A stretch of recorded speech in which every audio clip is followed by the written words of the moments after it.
The Dublin Fighting Irish Coaches Show, brought to you every week by Dr. Jackson Forda, proudly supporting high school football. Good evening, ladies and gentlemen. I'm Stan Smith, and I'm here with head football coach and athletic director at Dublin High School, Coach Roger Holmes, and this is the Fighting Irish Coaches Show. Coach Holmes, we came to the Shamrock Bowl Friday night at 7:30 and knew that you were playing what we thought was a very good ECI team and looked like they had plenty of talent on the field, but the boys in green had a good game that night as far as the scoreboard showed. Well, the scoreboard didn't show. That might have been the worst thing of the whole night, is that scoreboard.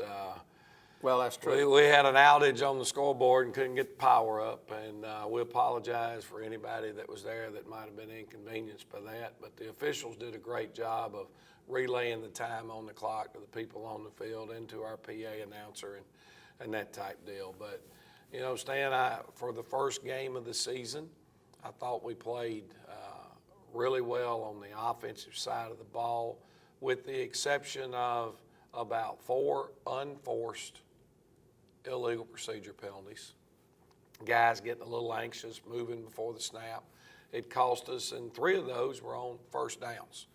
So it puts us in a 1st and 15 situation and makes it a little bit tougher to overcome. Also there, we aligned in a wrong formation down on our goal line right there at the end of the first half. Didn't execute a play the way we needed to. And then we went to a little pass play there, and the guy was open, and we just didn't connect with a really good throw. But that was probably the 2 things offensively. Is we got in the red zone, we didn't get points, and the second would be we had a couple of kids offsides. Now, you know, Ty McRae, we've tried to let a lot of people know Ty McRae, it was his first game as a starter for us in the offensive line. He made remarkable improvement from the scrimmage to the first game. He really, really had a good night. I thought our backs blocked well. They ran the ball well by Greg Jones as well as Cooley and Cortavius Mitchell. But the guy that shined the other night was our quarterback, Rodriguez Martin, who had close to 200 yards rushing. So a heck of a night for him. What were the total offensive rushing stats for Dublin? Stan, it was somewhere around 420 yards rushing, 40 yards passing. Okay. It was a solid night moving the football on the ground, and as the game went, we got better. You know, well, I say that, I guess the 3rd play of the game, Greg Jones may have had a 40, 45-yard touchdown run. You know, when we jump over and we think about the defensive side of the ball, the standout the other night was Barrick Wadley, who also plays tackle for us. When we got the film back, had a chance to grade the film, Barrick Wadley had 5 solo tackles and 5 assists. And for a defensive tackle to be in on 10 tackles, that's quite a night for him. We had 3 interceptions defensively. Tyler Strickland had 1, Rodriguez Martin had 1, Marcus Adams had 1. So we created 3 turnovers, you know, and I think the other thing, ECI went for it 4 times on 4th down, and we stopped them all 4 times on 4th down. So great night there. Kicking game-wise was better than it was in the scrimmage, but we still had a missed extra point. We didn't line up properly on our punt block team, and those are all things that we're hoping that we can get corrected going into our game this week with Tatnall. We're going to talk about that Tatnall game a little later on in the show, but I do believe we have some film today, so why don't we take a break and set the film up, and let's go ahead and do that at this time, and we'll be right back with some highlights from this past Friday night at the Shamrock Bowl. To us, we're just treating it. To the patients, it's something devastating to them. When you hear the word cancer, we're one of the few centers that do radiation treatment. You have to go another 50 miles to get radiation treatment somewhere else. And we also have a linear accelerator that can pinpoint to the head of a needle and treat. We have a gentleman that comes from Vidalia to get treated, and he's got one right there in town. We also have people that come from Milledgeville. CurePoint Cancer Center 2406 Bellevue Road in Dublin. Georgia Dermatology and Skin Cancer Center has been serving Georgia since 1996. Dr. Michael Sharkey, Dr. Jason Arnold, and Dr. Mark Bonner, along with PAs Tony Lynn Herring, Alan Manning, and Kelly Toller, have helped patients with Mohs skin cancer surgery, routine skin exams, and general and surgical dermatology. So come see the professionals at Georgia Dermatology and Skin Cancer Center, located in the Aaron Office Park in Dublin. Call for an appointment today at 275-7546. All right, Stan, here's the first look. We're early in the game. We're running our speed sweep. Greg Jones does a really good job of bouncing the thing outside, and we get the edge. And we felt like that we had a little bit of an advantage, maybe on ECI in our overall team speed. And I think Dixon from ECI made that tackle. That young man was all over the field. Yeah, well, here's Greg again, 2 plays later. Same play, different formation, turned into a 41-yard touchdown run. This is Rodriguez Martin on the midline option. And that one turned into a 59-yard touchdown run. We'll run it back, let our fans get one more quick look at it. He's reading this defensive tackle who closed down, take our fullback, executed it tremendously on that play. That was really, really good for us. Here's some defensive clip. We're getting a decent pass rush right here out of Steve Linton. We get a big push from Khalil White, our defensive tackle. Steve gets it pulled up. Both those kids get a half a sack right there. So good pass rush.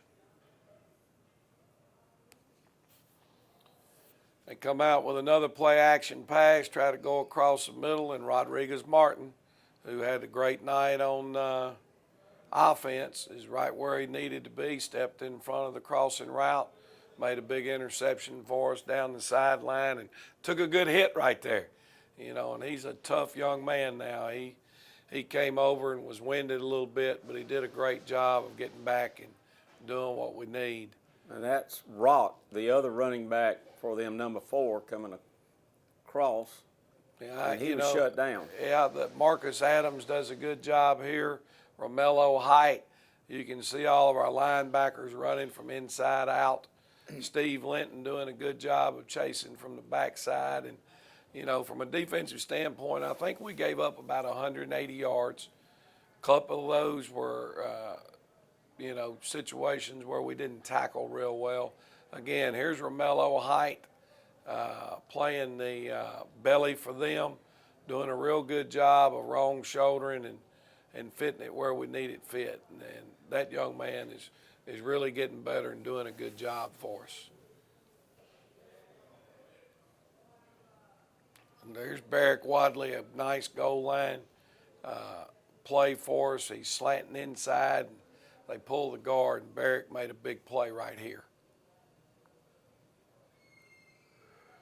I believe this is the first play of the second half. This was one of those things. We come in at halftime. We'd been running the midline over to the tight end side in the first half, but we'd noticed number 55 is playing an inside alignment, and he was really working down inside hard, and he does here exactly what we thought. He ran down inside to take the fullback, and it gave the quarterback a big seam, and Rodriguez was able to take off again and go to the house. Great effort there by Steve Linton, and a smart play for not blocking in the back.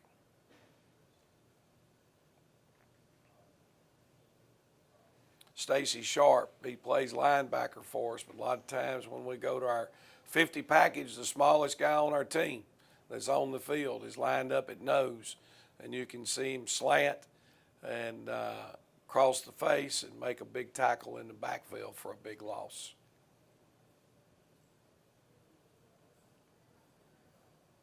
Here's another one of the speed sweeps. This is Cortavius Mitchell. Shows a little patience there, gives the block a chance to set up, gets outside where he needs to be, and gets on the edge. And then, again, Romello Height was in there at split end and doing a great job with his downfield stalk blocks. We're going to throw the bootleg pass here, but this was a pre-snap call where we knew we were going to throw to our halfback down the middle of the field the way they'd been rotating their secondary. It was fairly well covered. The safety got across the top, but good throw, and Tyler Strickland went up and came down with it for a big 41-yard gain. This is Cortavius Mitchell with what we call our tackle trap. You know, I'm looking up here and I'm seeing where we called it. Well, we were anticipating them being in a 50. Well, the beauty of this is our center, Jeremy Stuckey, realizes they're in a different defense, and he makes a check, which changes the blocking rules for all the linemen, and they come out and execute it exactly the way you want it executed, turned into a big run. So, you know, your son was one of our centers, and we put a lot on those guys, Stan, to make adjustments for us at the line of scrimmage, and it's great to see Jeremy being able to do that right now.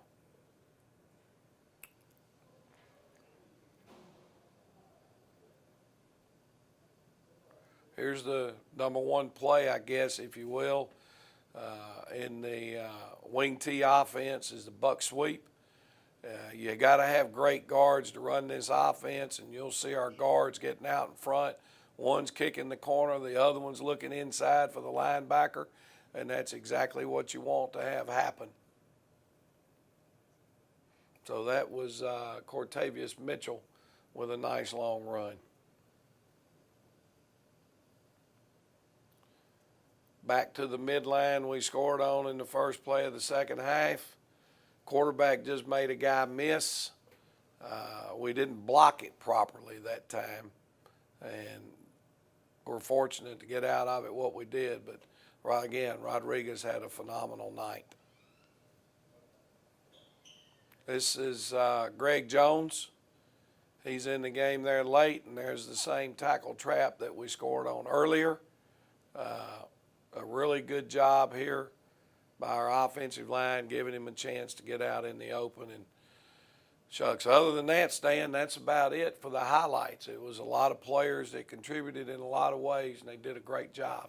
I know after the game, or as the game was ending, we were debating whether or not to award the most valuable offensive player award to the quarterback or the entire offensive line. Well, we were pleased with our offensive line play. There's no question. And those guys, you know, they're going to make the team go. And we've got to continue to improve. There's still a lot of things that we can get better at. And we would expect it to be that way going into only the second game of the year. But they're working extremely hard. They're getting more familiar. So at the end of the day, we're excited that the progress they're making, and we just got to continue to have our backups coming forward. All right, Coach. Well, we thank you for the highlights. We're going to take a break now. We'll come back, and we're going to talk about the big game this weekend at 5 Star Stadium in Macon. There's always one team that will come through. Dublin Chevrolet. From our Chevy Cruze to our Silverado, we've got what it takes to score. Dublin Chevrolet, the only dealer you'll ever need. I couldn't have said that better myself.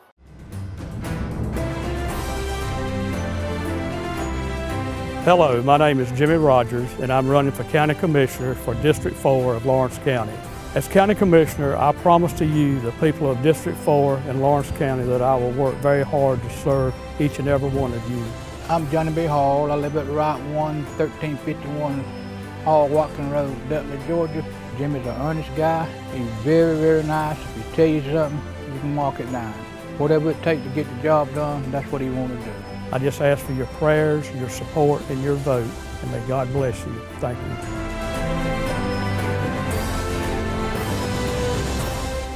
All right, welcome back, ladies and gentlemen. Coach, special event kind of this coming weekend. There are 2 football games at 5 Star Stadium beginning at 5 o'clock on Saturday. The first game pits the Dublin High Fighting Irish against the Tatnall Square Trojans, formerly coached by Barney Hester, who is now at Howard, or was at Howard. He's moved on up the ladder now. He is the athletic director for all of Macon-Bibb County schools. All of Bibb County schools. And but at Tatnall, there was a winning tradition. at Howard, different scenario, different competition. But he had some success there, but no question, he is a pretty big coaching legend in Middle Georgia. First meeting between these two schools, I believe. As far as I know, in any sport. Tatnall Square is one of those private schools that has entered into GHSA competition.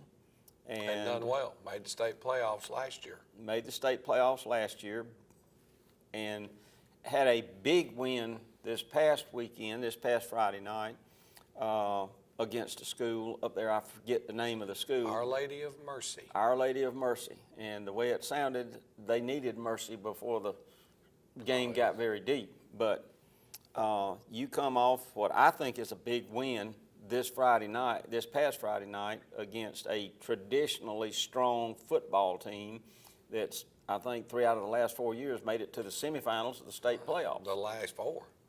Last 4 years. And a lot of people were scratching their heads about the Dublin victory, because I think some of the pundits out of Atlanta had picked ECI by 8 points over Dublin. Understand, Tatnall is crowing right now. Tell us what to expect from Tatnall Square. Well, Tatnall Square is a well-coached football team. Their head football coach is a young man by the name of Chance Jones, and a lot of our people know that we do our wing T clinic every spring, and I bring in coaches from everywhere to speak in this clinic, and they're a wing T football team. Now, Chance's dad was the head coach for years at Westfield, which was the private school over in Perry. And his dad is retired now. I think he succeeded Marvin Arrington, who was there from the beginning.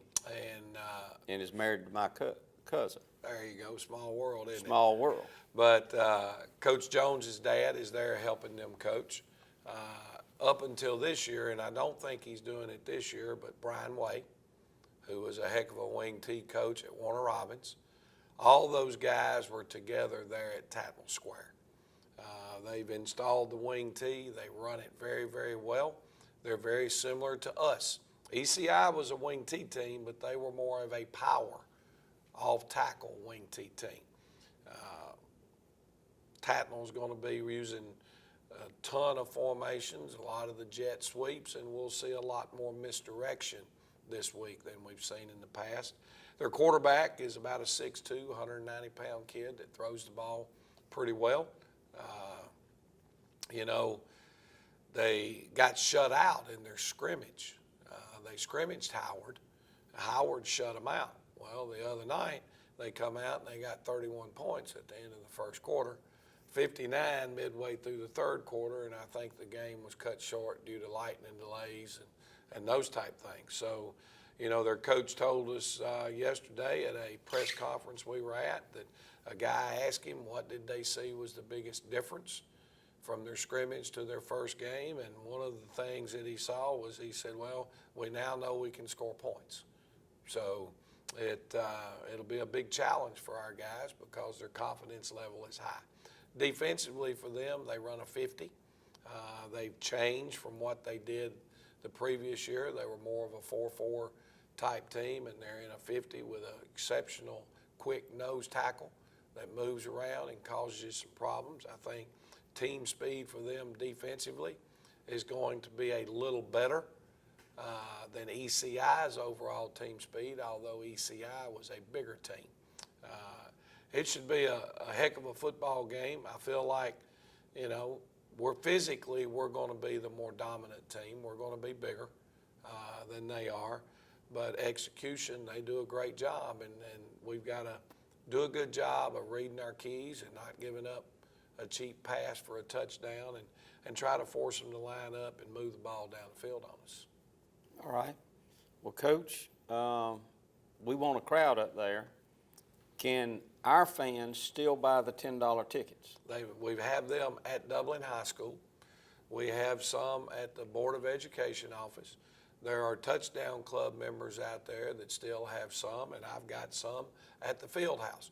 We beg you, if you want to purchase a ticket, stop by. The board office is open until 5 o'clock each day. The school is open from 7 in the morning till 3:30 or 4, I think, in the afternoons when they shut the doors. But the big thing is the tickets here are $10. Right. The tickets at the game are $12. Now that ticket is good for both of these football games. And I was going to mention that the fans have an opportunity immediately following the Dublin game to see Peach County. 40-minute warm-up, which gives you time to go to the concessions, Right. get you something to eat and all that, and boom. Then you got Peach County versus Northside Warner Robins. Which is a big game. In Middle Georgia. It always is, and two phenomenal teams. So the football fans are going to love it. But if you buy your ticket at Five Star Stadium at the gate, then it's going to cost you $12, and the Dublin City Schools is only going to get 20% of that. So, But if you buy it now, we keep 100%. 100% goes to Dublin. Yeah. And we're, it's a great deal. It's a good situation for our athletic program. That's one of the reasons that we agreed to go up and play in this game, because it could help us. It's nothing more than a heck of a fundraiser, because it's a road game, and we won't be getting any home gate this year from it or next year. So we're trying to make up the best we can and be able to provide these kids with all they want.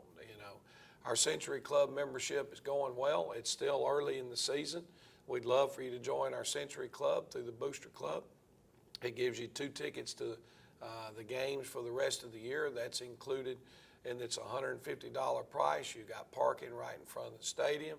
You get 2 tickets to the banquet at the end of the year. All of that is included. And I understand you get to partake in the tailgate, which is pretty good over there. They do a good job. They do a real good job rolling over there. And so, yes, the tailgating is also part of that, Stan. And, it's a reality, and we know it's early in the season and there's a lot of football to be played. But I think our fans had a chance to see the other night that if this football team can stay healthy and stay focused, they've got a chance to put together a heck of a run here and have a great year, and our people are going to be in the stands. Well, have your tickets in advance. You don't have to stand in line. You can tailgate and do the whole 9 yards. So if you haven't been contacted and you want Century Club memberships, call the Warnick Law Office and tell Call Mitch, my law office. and because Mitch is our Booster Club president. Mitch Stan would be awesome. And we'll make sure you get what you need on those Century Club memberships. So help the Irish out. Come on up Saturday. Go early. There's a lot of nice restaurants there in the Macon-Bibb County area, and have you a great meal. If you're going up I-16, you bear to the left on 75 South and go to the second exit, which I think is the Mercer University Boulevard exit. Get off, take a left, and it'll take you right up to the stadium. So basically right after you cross the interstate, there's a stoplight there. It's easy to get to. It's easy in and out. Stan, somebody told me the other day now, if the wife doesn't want to go to the game, there's a couple of nice malls up there. Take her out to eat, let her drop you off at the stadium, tell her to come back and get you about 7 o'clock. All right, ladies and gentlemen, we'll look forward to seeing everybody Saturday night and hopefully another Dublin Fighting Irish victory. And we'll see you next Wednesday. The Dublin Fighting Irish Coaches Show, brought to you every week by Dr. Jackson Fordham, proudly supporting high school football.